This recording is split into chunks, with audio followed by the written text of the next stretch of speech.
I again want to provide our community with another update of what's going on with the search for this individual. The first thing I want to say to our community is that Deputy Josh Moyers is not going to survive. Last night, his family and fiance had a meeting and decided to donate his organs. So they're in the process now of finding recipients for those organs, and they'll follow that process. But unfortunately, Deputy Moyers is not going to survive. I also want to thank all the doctors and medical personnel at UF Health in Jacksonville. They've done a tremendous job. They're some of the best, and there was just nothing they could do for Josh, where the bullets lodged and what it did. There's just nothing they could do, unfortunately. First Coast Crime Stoppers has provided $5,000 for a reward for anyone who has any information leading to the arrest of this individual. The Florida Sheriff's Association also has $5,000 toward a reward to find this murderer. We now have a murderer on the loose in our community. We're still searching the same area we were yesterday. It's about a 5 square mile area, over 3,000 acres. It's a large area.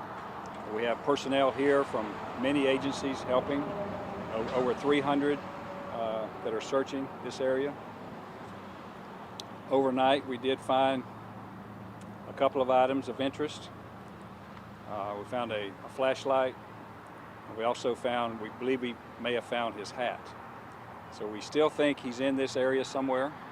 We're going to continue to search to look for him, and hopefully he'll turn up soon. But I do want to emphasize, if we find out anybody has helped him or is going to help him, do not do that. If we find out you've helped this guy, we're going to arrest you. We're going to arrest you for preventing us to capture him. This guy is dangerous. If you're in a home and he breaks in your home and you have a gun, blow him out the door.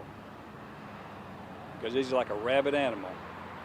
He will kill you with his mindset. What he did to that deputy was uncalled for and unnecessary, and he needs to pay for it. So we're going to continue to search. We're going to find him. We're going to find him eventually.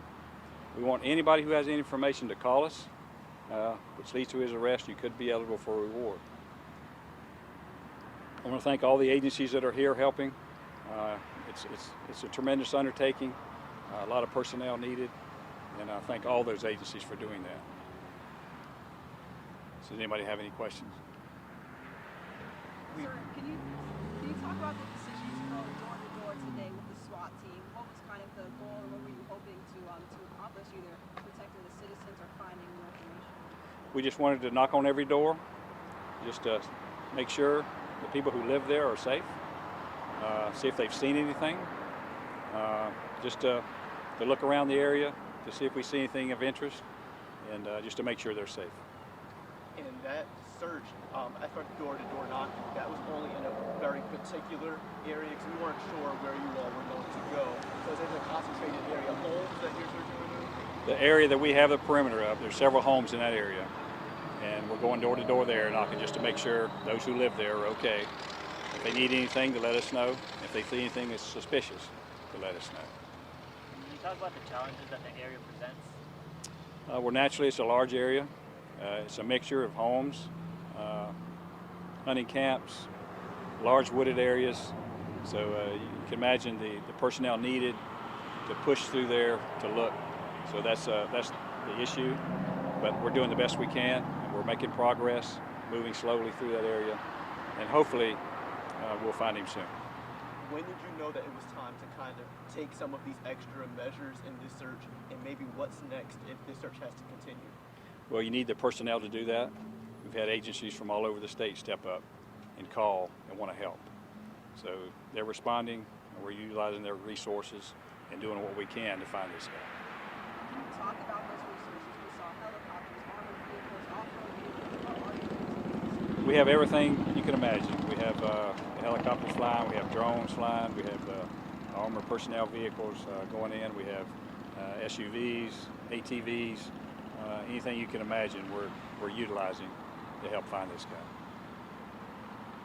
I wanted to talk about the community outreach. We saw a lot of donations going to the church, to your officers that are on the ground. What have you gotten from the community to help in the search? Our community is the best. They've all stepped up and asked what can they do to help us. It's just, we've had an outpouring of support and people just feeling that they need to do something. And we've reached out to some. We're good right now, but we certainly appreciate their support. We would like to have their prayers for Deputy Moyers and his family and all people in law enforcement. They need their prayers now, especially. So it's been a blessing to grow up in this community and to lead this law enforcement agency to protect our citizens. For those who may be interested in helping Deputy Moyers and his family, how can they go about that? What kind of channels do they need to go to be able to help him if they can? They can contact the sheriff's office and let us know what they would like to do, and we can say if they can or not. But we appreciate everybody's support, especially their prayers. Okay, time for one more question if you have one. Sheriff, this is, and correct me if I'm wrong, but the second deputy to have died in the line of duty since you took office. You're a human being, and all of the deputies that are working right now, they're human beings as well, and they're going to find out that they're going to lose their brother, but they're still continuing to work. What is driving them right now? Well, this is actually the third deputy I've lost since I've been sheriff. Deputy Oliver in 2016. Earlier this year, Deputy Gwines from COVID-19, and now Deputy Moyers.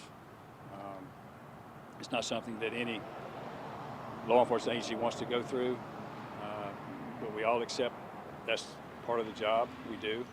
We never know what's going to happen when we leave home that morning. This was just a traffic stop, and it turned out to be a murder of the deputy. And it's just the people we have are the best. They go to work every day to do something good for our community, and I can't thank them enough. And if I could just follow up on that, yesterday you said that Deputy Moyers was on his way to not a high priority call when he made this traffic stop. So something probably caught his eye that was suspicious to him. Does that just go to show what kind of deputy he was? It goes to show what kind of deputy he was. He was going to a minor call. He came up behind this other vehicle, and something caught his attention that he decided to conduct a traffic stop. Something we do every day.